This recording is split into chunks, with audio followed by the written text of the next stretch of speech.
The Ant-Man is dominating the NBA right now. I don't know if you guys have been watching, but he has been putting on a clinic lately, and it has been amazing to see. He's taking over the NBA game by game, and I really believe that by the end of this season, there will be no arguments of Anthony Edwards being a top 3 to 5 player in the NBA. What's going on, everybody? It's your boy 100 Points, and I'm back for another video. Anthony Edwards has been on a tear lately, and I truly believe that he's performing like an MVP. The Ant-Man is averaging 29.6 points a game, 5 rebounds, and 3.7 assists on 50% shooting from the field, 41% from 3, and 78% from the free throw line, with an effective field goal percentage of 59%. Now, there are a lot of changes to Anthony's game this season, and I want to talk about a couple of things with him. So, for one, he has become a really lethal mid-range shooter. He's shooting the best he's ever shot from mid-range this season. If we look at the analytics, he's shooting 47% from 10 to 16 feet from the basket. That is a career high for Anthony Edwards. He's truly dominating the mid-range game. He's getting to post-ups. He's creating shots from wherever he wants on the floor, and that's what's making him so dangerous as a scorer. The improved post game that Anthony Edwards has developed has him looking unstoppable. I want all of us to ask ourselves this: how can you truly stop a guy who is shooting 77% from 0 to 3 feet from the basket? So he's basically unstoppable in the paint. And he's also shooting 47% from mid-range. But we're not going to stop there. He shoots 41% from the three-point line. I mean, what can you truly do with a player like this with his type of burst and his creativeness with the basketball? He's making way better decisions out the double team than he was last season. I believe that one of the aspects of Anthony's game that I truly love this season is he's not settling. He's not settling for all those threes that he was settling for a year ago. This season, he's attempting 2 less three-point shots than he was last season. Anthony Edwards is also attempting 1 more free throw than he was last season, so that's just good to see. Now, I do wish that Ant was a slightly better free throw shooter, but sometimes you can't have it all. He's doing a really great job. Defensively, he's bringing it to the table every night. Now, obviously, the Timberwolves have Jaden McDaniels, who takes on the toughest defensive assignments with other teams, but Anthony Edwards has been stepping it up on defense. I mean, the intensity that Ant brings night in and night out as far as being a leader and taking accountability for his actions on the court is unbelievable. Even when he's having a bad shooting night, you can see Ant on the floor trying to up his defensive intensity to make up for the lack of offense. The Ant-Man this season is arguably the clutchest player in the league. When we look at the statistics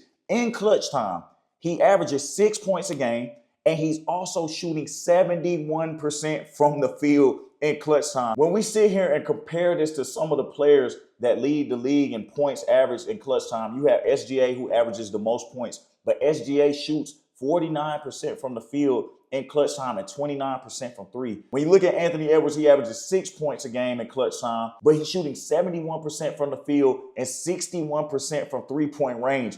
61% from 3. So Shea averages almost 2 points more than him, but he's shooting the ball way more efficiently. You can trust Anthony Edwards in the clutch moments of games to knock down a shot at a high efficiency rate. If you sit here and tell me that you have a guy who averages 7 points in clutch time, but he shoots 49% from the field and 29% from 3, and you give me a guy who averages 6 points in clutch time, 71% from the field, and 61% from 3, which player are you going to pick if they have no name on it? You're going to go with player number 2, and that's what Anthony Edwards is doing. You cannot argue that he hasn't been the clutchest player in the NBA. The Timberwolves are also in the 4th seed in the West right now. With the Denver Nuggets still not having Jokic, they have a great chance of taking the number 3 seed. He's coming off of a 55-point game against the Spurs. I mean, one of the most efficient games that I've ever seen. 55 points, 19 to 33 from the field, 9 to 16 from 3. He shot 57% from the field and 56% from 3 in that game, went 8 of 10 from the line. You just can't play a better game. And against that Spurs unit, who has potentially the DPOY this year, and Victor Wembanyama, and some athletic wings and defenders like Stephon Castle and others, it is impressive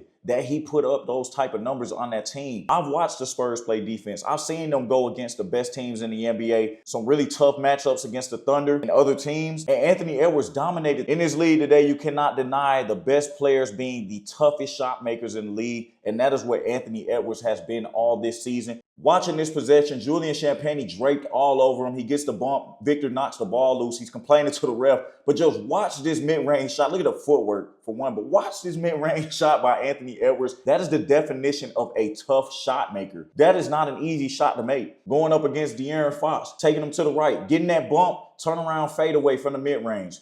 The improved mid-range game of Anthony Edwards cannot be ignored this season. It's turning him into a different player. Ant-Man is just unguardable. You literally cannot sleep on him. He is a 3-level scorer. You have to have a body on him at all times. Fading out to the 3, I don't know how you can leave a 41% three-point shooter so open. This is elite shot making from Anthony Edwards. Nothing about what he's doing is easy right now. Spin move to the pump fake, get it to the mid-range again over De'Aaron Fox and knocking it down.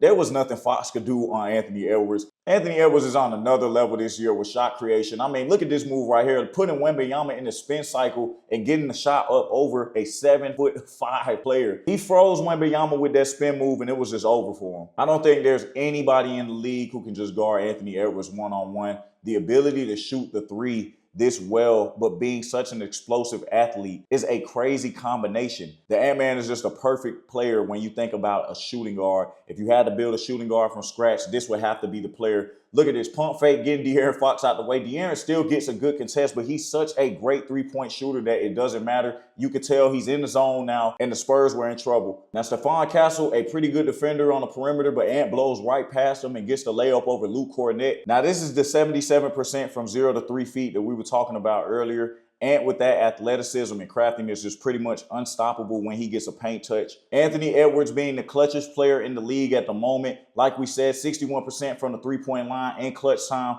A crazy shot by the Ant-Man to give the T-Wolves a potential chance to win this game. Now, they did lose to the Spurs, but what an amazing performance from Anthony Edwards. And I really hope that he continues this growth. He is playing like the MVP of the league right now. And I hope to see more success from this T-Wolves team, as I feel like they're going to have another deep playoff run this season, especially with Ant playing the way he's playing now. So I hope you guys enjoyed this video. Please like and subscribe if you enjoyed the content, and I'm out, guys. Peace.